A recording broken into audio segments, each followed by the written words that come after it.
I really warmly welcome you at this session. It's great to see you all.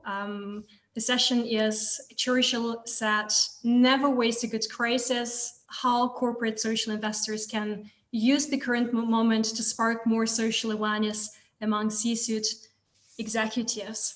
We would like to be in a conversation with you. We do not have any stage here, as you see. You're at the stage. If we had a physical meeting right now, we would be in a circle, really being in a conversation, sharing our thoughts, sharing our insights. That's what we would like to have. This year has been a very challenging year for all of us. It impacted our work, it impacted our families at the global level. And this is what we would like to discuss at this session. What is the impact of the crisis? Where do we stand now? But also, how can we use this crisis to spark innovation, to drive social change? How can this crisis teach us how to move forward no matter the challenges we are facing as societies at the moment? And maybe this crisis even helps us better understand the challenges we're facing, and that we want to build back better and we want to have better societies together. I would like to share the agenda for this meeting with you in the chat. So we'll start with the welcome words, then we will have a check-in, and then we will hear from Francois Rouvier and Leslie Johnston, who are here with us, and their fantastic stories, the story of Renault Mobilise, and the Laudes Foundation. Then we will have a quick Q&A session, so you have a chance also to get back to Leslie and Francois and to ask your questions. We are quite many in the room. I see that we are 31 participants, so we would like afterwards to go into breakout sessions so that we have a more interactive conversation, that each of you has a possibility to really share the insights and deep dive into the conversation we want to have. And then we will share the key learnings together back in the plenary and our session with the checkout. I would like to start this session by inviting you to reflect for a moment about this year and what it meant for you.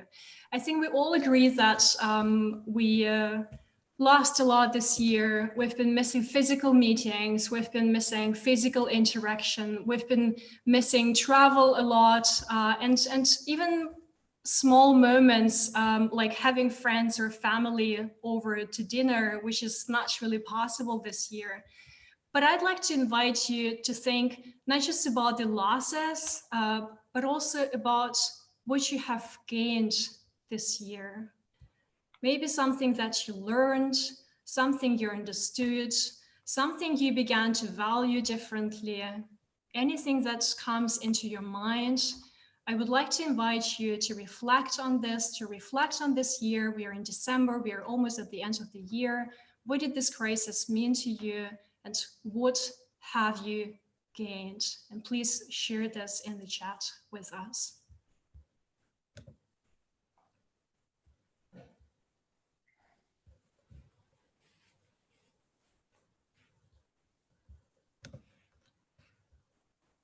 Welcome to those who just recently joined us, and I'm happy to repeat the question. We are now reflecting on the crisis this year and what we have gained throughout the year. This can be a learning or an emotion or something you began to value or see differently. And I invite you to share this in the chat with us.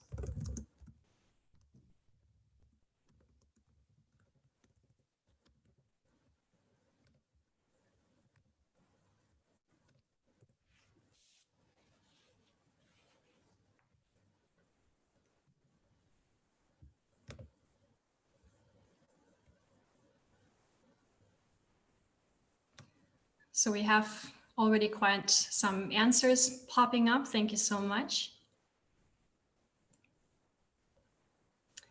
Digital knowledge, time with family, time to think and reflect from Beata. learn to work in total uncertainty, local community involvement, patience, indeed, seize with openness to enter into meaningful conversations. Thierry, would you like to comment on that? Hi, Hannah. Hi, everyone. Hi. My job used to be about corporate transformation towards impact. And there was a lot of artificial things in those conversations, I think. And I've taken the occasion this year to really push for meaningful conversation, to challenge philosophy, to challenge mindsets. And do you really believe this and that? And the occasion was really good, actually, to have those conversations, which were almost impossible to have before. And it changed a lot of things for my practice of innovation, but also for my clients. I think they needed to have those conversations, and they're readier than ever to just open up from their, to open up the how do you say it in English, the carapace, to go beyond their shield of hierarchy and so forth, and just to go back to human, just plain human, good common sense. So that's my learning from this year. Thank you, Thierry. In what area do you work, and what sector? If you could share this as well. I work with multinationals in telecom, in energy, in health, and also multi-stakeholder projects in Africa, mainly in Africa, and some in Latin America. Fantastic. Thank you, Thierry. And I read further better focus from Antonio. Carola shares to leave space for uncertainty, to embrace uncertainty. Also very important. We always try to plan ahead and want to know what's happening. And then this year has taught us, well, it's not that straightforward. And sometimes it's really more important to embrace and to be open to something new. Lastly, a widely held conviction that our global economic system is broken, and we need to come together to reset. Quite a good tone, setting the tone for the conversation later on already. Roberta from EVPA, realization of what is important and what is superfluous. Absolutely. This year has really demonstrated what are the things where we are wasting our time and resources, and what are the really impactful, important things. Lonika, an increased sense of urgency to build a resilient society. Absolutely, and we can all confirm that. Simon Kaiser from Wider Sense realized that many fights can be avoided. Great learning. Improved empathy. Time to rethink. New skills and knowledge. Flexibility and understanding. Reinventing ways to work.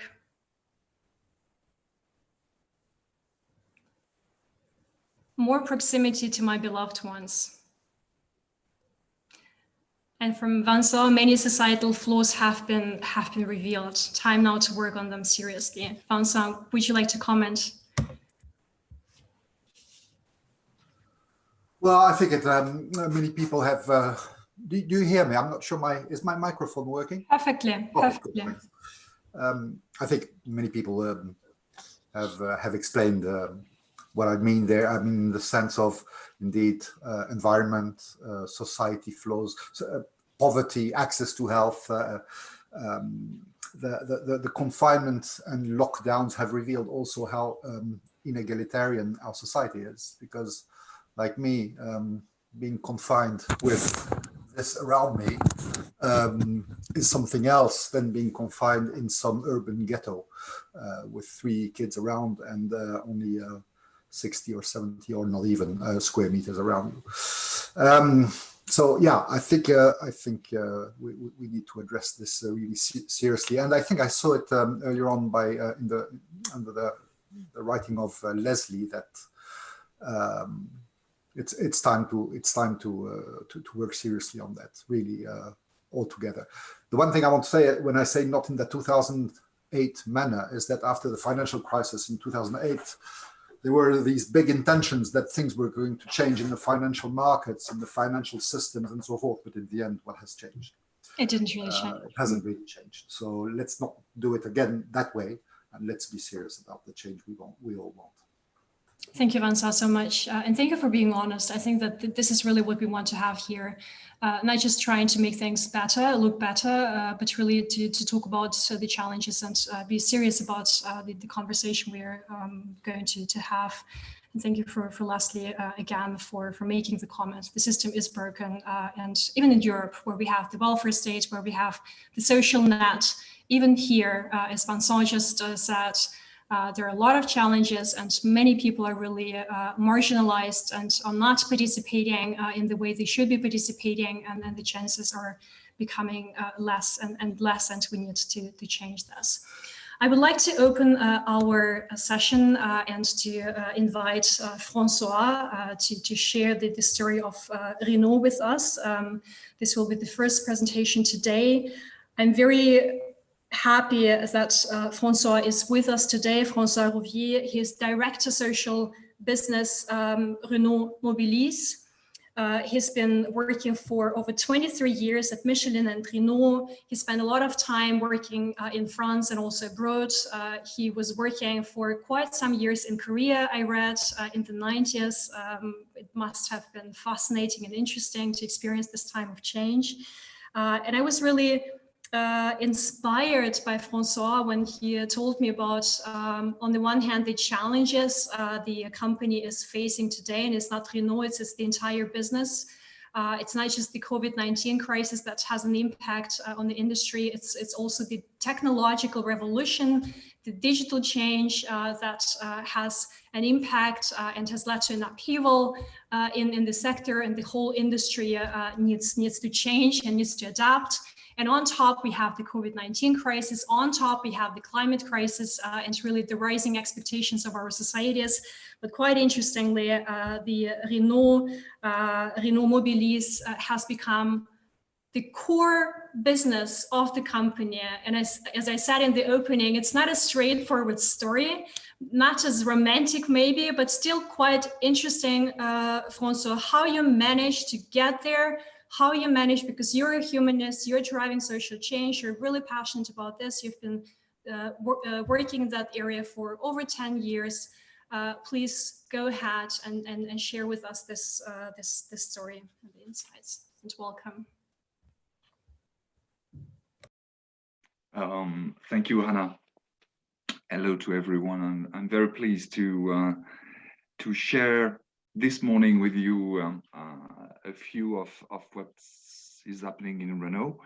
Hanna, I'm a bit troubled because when I'm listening to you, I have the impression that I'm a hero. I'm not at all, and just be careful about not to be too romantic. As a matter of fact, things are very interesting. Things are happening in the company and around Mobilise. I think I will tell you, and I think that the question this morning about the chance behind the crisis, the chance to change things deeply thanks to the crisis is a really interesting question. Just in few minutes, I want to remind of what Renault is developing and what we are developing with Mobilise for 10 years now.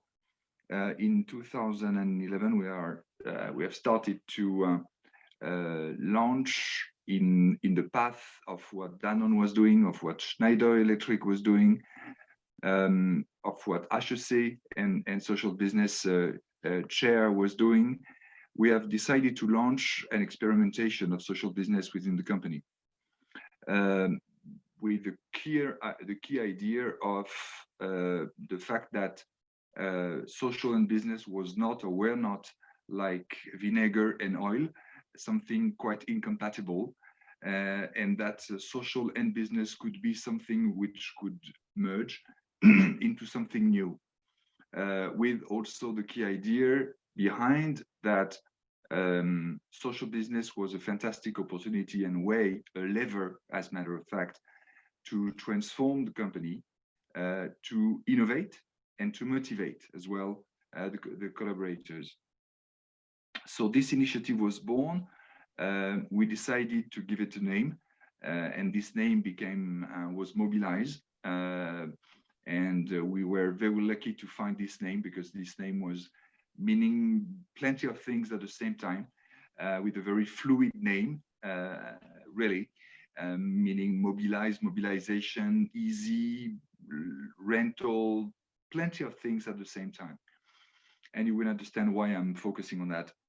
And so we launch with the 3 pillars, as some of you know. The first pillar was to partner with the academic field.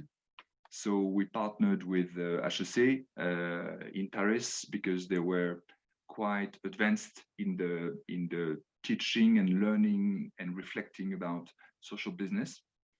They were quite also connected to new initiatives like Danone and some others. So it was the first level. The second level was to develop investing funds, and the impact investing fund. We decided that it was very important, because when you decide to contribute to alleviate poverty, a way to alleviate poverty is to give the chance to job creators. So the entrepreneurs are job creators. You have to give them the chance to increase their company, so to increase their impact on employment and poverty. And the third idea, the third pillar, was to develop projects with social impact, business project with social impact, as many as possible, as many as possible.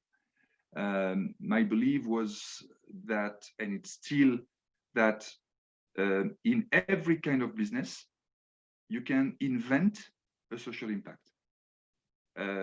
In every kind of business relationship, you can ask yourself a question, which is, which social impact can I have? Which social bonus can I give to the most vulnerable people I have as customers or producers? So it was exactly what we decided to do. And we have decided to grow as much as possible, to train as many people as possible in the company, what we have done, and we are still doing. And we have, of course, inspired more and more people wanting to give more sense, in their daily business life. And what is changing today with the crisis, with the COVID, is that there is an acceleration of that. Thanks to the COVID, we have partial unemployment in France, this kind of system. So during several months in the company, engineers and many executives have worked 50%, then 20, 30% off. And during this time, we have had many initiatives of people trying to be involved in developing respirators and many health devices permitting to help and support the efforts of the society to fight against the COVID. And it was amazing to see how those initiatives gave sense to people who now want to continue in a way or another. So it was quite interesting. And what has changed also is that the company is changing very much. As you know, we have a new CEO, Luca De Meo, arrived in July. He has decided to structure the company in 4 brands. One is Renault, one is Dacia, one is Alpine, and the 4th will be Mobilise. So it's interesting, because it's amazing to see how our brand, a small CSR brand, is maybe tomorrow becoming a brand, a structural brand for Renault, for the group, dedicated to new mobilities. And this brand could be also a social brand. It means that behind the new mobilities, we will probably try to offer and to get some social impact. So it's interesting. There's behind this crisis an acceleration of the social impact fund. Thank you. Yes, maybe it's my time is over. Thank you very much. The time is really an issue we have at the C Summit, Sure. and we have in digital settings. But I think, Francois, you got it really to the point, and you've demonstrated how the company has integrated the social business, how the social business had an impact on innovation within the company, which I find also very intriguing. That's also the aim. And that Renault Mobilis has now become part of the core business is also quite a journey you had, even though it's of course also about the profit and not just about having a social impact. But once it's possible, both are possible, this is probably the best way to go. I'm sure that you will have many questions, but we'll still have time to explore that. I would like to give the floor now to Leslie Johnston, who is a very inspiring leader. She's been working for over 20 years, has over 20 years of management experience. She used to run the C&A Foundation and was driving their the fashion for good idea. She spent 10 years in West and South Africa. She used to work for McKinsey and Company. So a very experienced manager. And this year, Leslie has created the Laudes Foundation. The Laudes Foundation is a family foundation associated with business, corporate business, which was launched just at the beginning of this year. So see, in the year of pandemic, a new foundation has emerged with a very ambitious strategy, ambitious plan to drive fashion for good, but also to tackle the other big crisis, which is the climate crisis. And the foundation is also engaged in the asset management in the finance sector. Leslie, happy to have you here. Thank you so much for your time. You've had so many board meetings this week, so we really appreciate that you could join us. The floor is yours. Great. Thank you. No, really happy to be here. And are you able to put the slides up as well? Yes, fantastic. That's great. Thank you.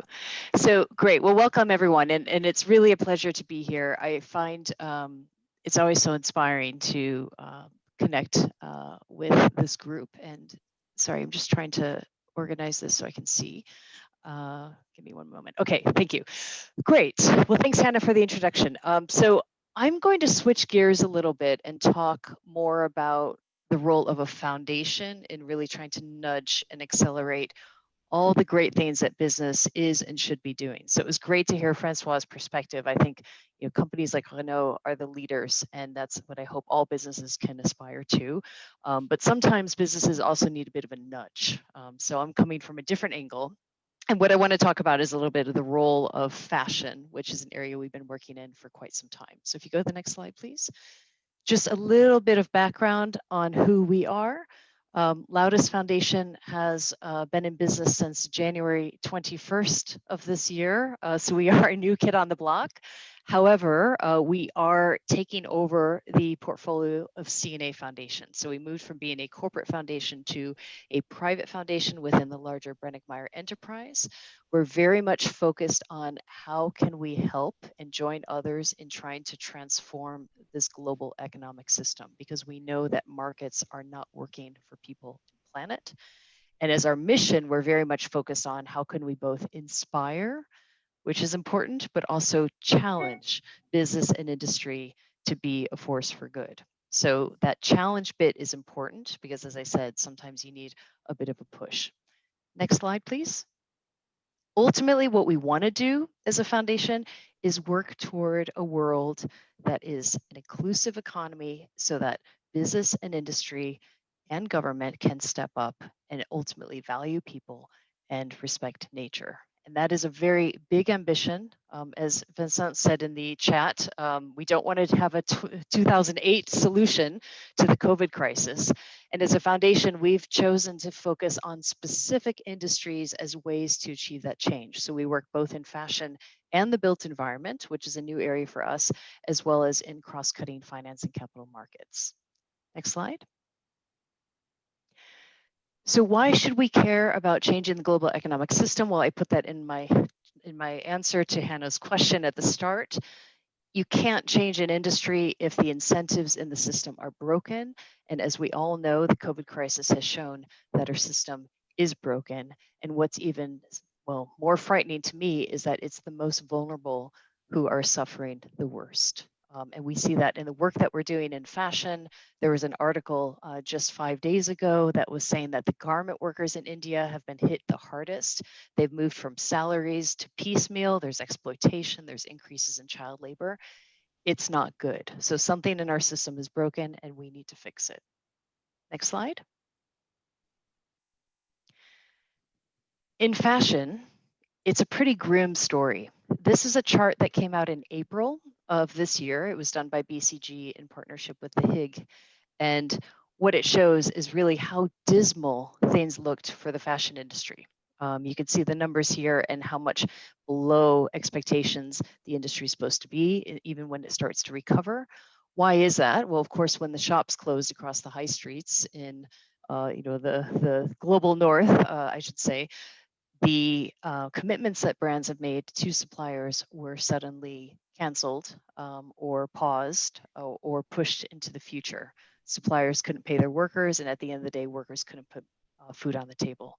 So it's a pretty grim picture. It is slowly starting to recover, but again, the most vulnerable of the vulnerable are not quite where they need to be, and the fear with another lockdown coming with the European winter that this will repeat itself.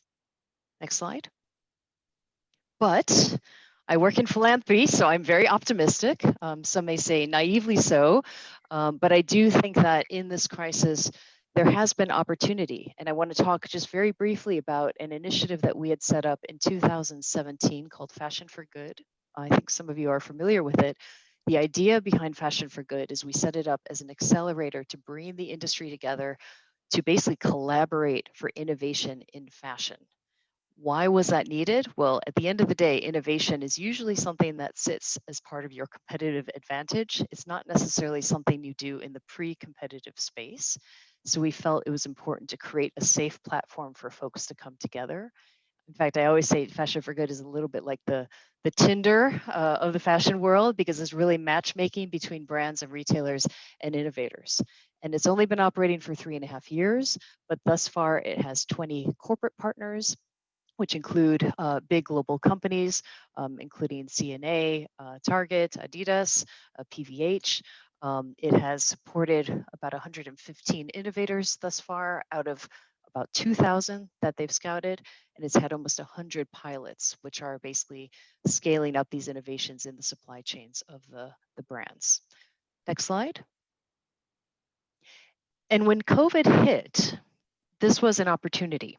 So basically what happened was, well, on the one hand, Fashion for Good brought their brand and retailer partners together to actually talk about what can we do here. And on the other hand, the innovators that have partnered with Fashion for Good started doing what they do best, which is innovating. And we saw just a flurry of creativity and ingenuity. For example, one partner that makes special sustainable coating for outerwear pivoted and started using that for the medical industry, even offering it for free in some cases. So really just trying to alter the business model to serve the immediate health needs. Another problem that we've seen, of course, when brands and retailers pause their orders is overstock. So there's been a flurry of creativity around how do you address overstock. For example, when I showed you that graph in April, at that point, it was estimated that the industry had between 40 and 60% dead stock. So that was stock that was produced, that was just sitting there, that couldn't be used.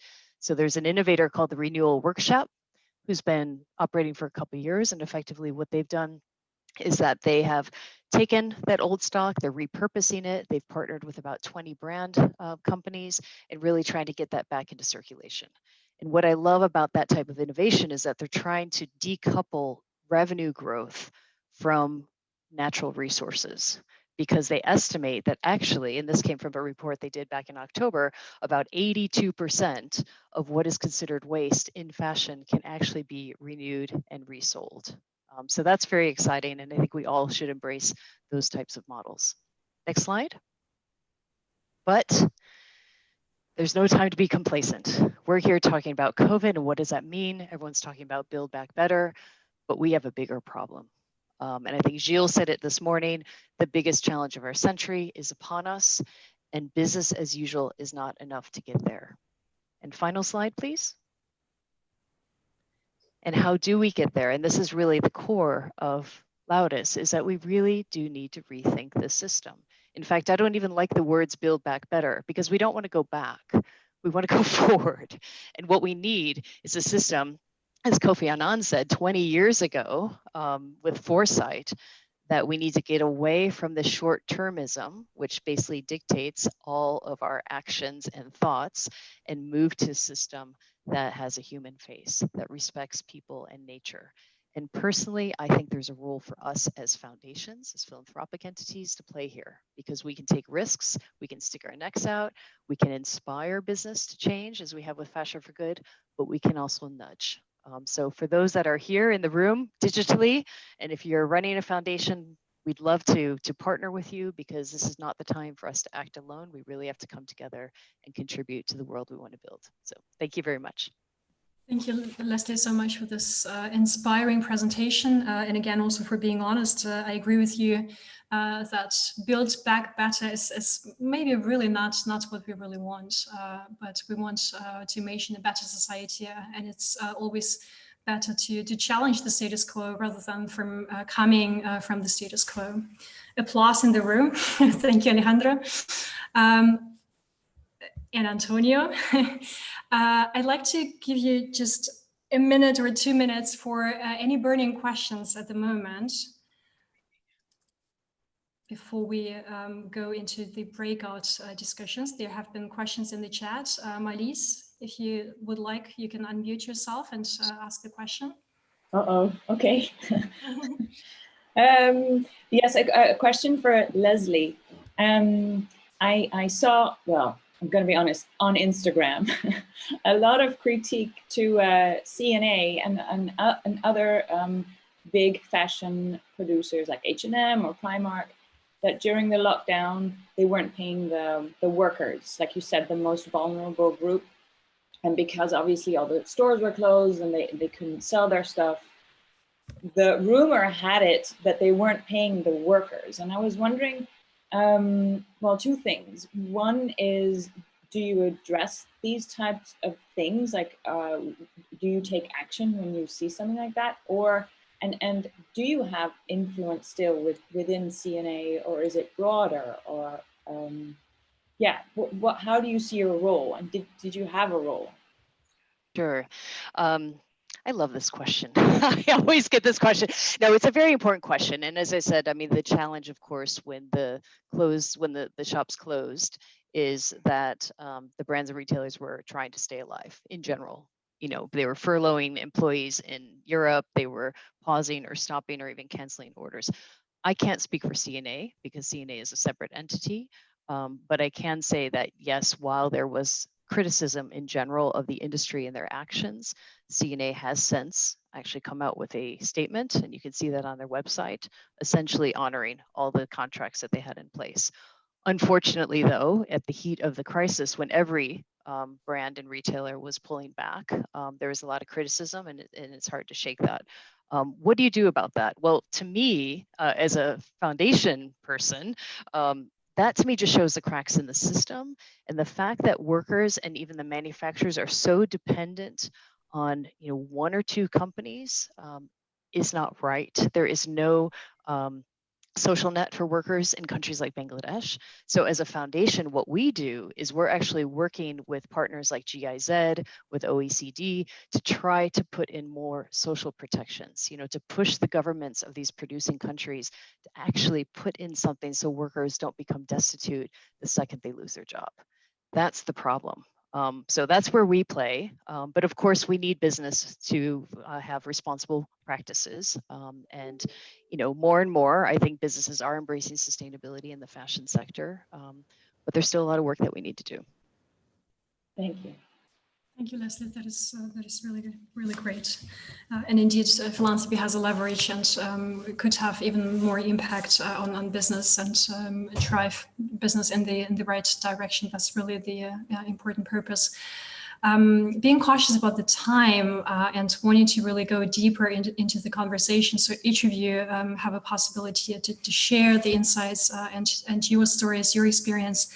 I would like to invite you now into smaller breakout rooms don't be afraid of breakout rooms. Some people are, but we're here to learn. We're a community here gathering, willing to learn from each other. And I would like to invite you to discuss this question that I'm sharing right now in the chat. How can we use the current crisis to spark social awareness and action in the business, social investing, and philanthropy sectors? And what are the next challenges we need to tackle? So how can we use the current crisis to spark social awareness and action, not just awareness, action? And what are the next big challenges we need to tackle? You would have approximately 10 minutes in the group. It's not much, so try to get to the question and talk about things you're passionate about and share. And then we will be back and share our learnings and our insights together. Welcome back, everyone. I hope you enjoyed the conversations you had. It was definitely too short. We were just getting deeper and have come up with a lot of questions, not many answers, a lot of questions really. And also discussing the longer term perspective, because right now we realized in our session that we focus a lot on the short term impact of the crisis and how to deal with that. But actually we should be thinking also about the long term and about the strategy for the future. I'd like to invite all of you to share 2 key learnings from the discussions you had right now. To reflect and to choose 2 key learnings, any thoughts, any ideas, this can be anything, to share them in the chat. And then I would like to invite also a couple of voices to share this and to walk us through the discussions you had.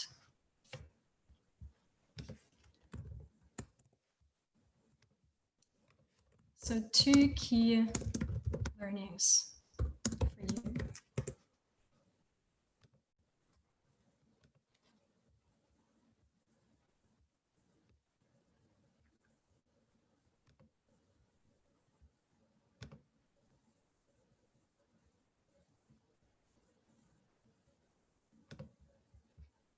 Carola, would you like to come in and to comment?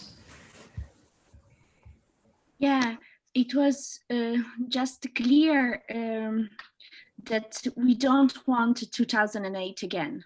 We don't want to lose this this time to systematize what was possible in the last few months in terms of acceleration and in terms of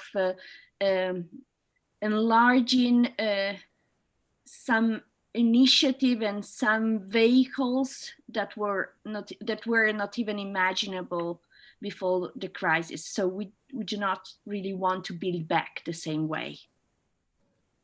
Thank you, Carola.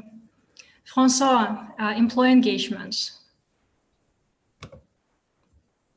If you comment on that. I don't see Francois. I know. We discussed this matter. It's okay? Yes. We discussed these points during our breakout session, and I think it's key. It's probably the most efficient way to start with, because there are plenty of ideas, plenty of people in the companies who are desiring to engage and who know the ways to and who know exactly what to do. Absolutely, and that's such. Sorry? Go ahead, Francois, sorry. No, there are plenty of ways, of course, to engage the employees, but we talked about the entrepreneurship in companies, and there are ways to foster and to spark the entrepreneurship in the companies. Looking forward to have a social impact, of course. Thank you, Francois, for that. Monica, you're writing that there is awareness among the C-suite executives, but they do not know how. Please come in and share it with us. Share your thoughts. Yeah, we had a really interesting, very short discussion on at least my observation, and a few others, I think, agreed with that. There is awareness, but most of them don't know how. And that also has to do with their current mental model. So they're just not used to taking that into account in the way of thinking. And yeah, I think there was also a very practical example in our session that was shared. And for me, it was about social impact bonds, but for me, it was very representative as a sort of, we need to have immersive learning experiences also in a C-suite, also throughout the company. And of course, we have, most of us at least have employee engagement programs, but it's really important that we focus on changing the mental models through these immersive learning experiences around social impact. Absolutely, and that starts and ends not only in school and university, but really continues and is part of the education process. I'd like to invite also Alejandro. Alejandro, you talk about the enabling environment, policies, and education. Such an important point you make. Could you comment, please? Yeah, happy to do so. Hi, everybody. I mean, it was simply a reaction to things that others have said as well, right? There's a risk. This is a deep crisis. It has triggered a lot of reactions. No, you see unprecedented mobilization of philanthropists and corporates in Brazil and South Africa and many other places. But there's a risk that this is a one-off and it bounces back, right? So that in our group, we discussed the need to really work on enabling policies to really bring about enduring systemic change going forward, and also to work on the change of mindsets, as Leslie said, through education, because one of the participants in our group said, well, society or consumers are not really following. I mean, there's a lot of aspirational talk about changing, but when the consumer makes choices, he or she still prefers the brand that is not necessarily more sustainable, right? So you need to work at different levels to get there. Absolutely, and here we are back at the topic of the C Summit, collaboration, because no one alone can tackle the challenges. It's simply impossible. Simon, would you like to come in and share your thoughts? I think the current crisis is I just feel a lot of uncertainty still everywhere. Many different, so I work with a consultancy, and many different clients that we work with still feel that they haven't fully understood what is going to happen, as I think, I think many of us feel the same way in the crisis and also after the crisis. And I think, I mean, maybe it's not really satisfactory in some way, but maybe we should allow ourselves to really be uncertain about stuff and think and question and inquire. That's all in terms of an answer that I can give, I think. It's a good question, or it's a good orientation for us, I think, to be embracing the uncertainty. It's also very human to be in that. Leslie, you talked about education. Would you like to share? Oh, it was already the point that Alex made. We're in the same group, but it was actually really, I mean, Antonio's one that raised that, there's two worlds, that we're all in kind of that sustainability bubble. We've drunk the Kool-Aid, we believe in this stuff. And it's a bit shocking to hear, others that aren't in that world and don't really think about these things. So you really need to start early to change those mindsets. Thank you, Leslie, so much. I'd like to invite also Sandra from my group, Be Committed. Sandra, to talk about the crisis. Would you like to come in and to comment on that? Yes, sure. Thank you, Anna. Well, I think my main takeaway would be how to make businesses understand that philanthropy has a role in terms of developing social innovation.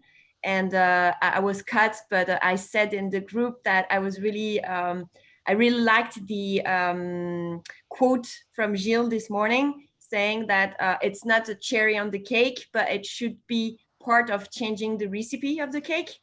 And I think we all have an opportunity there to push for.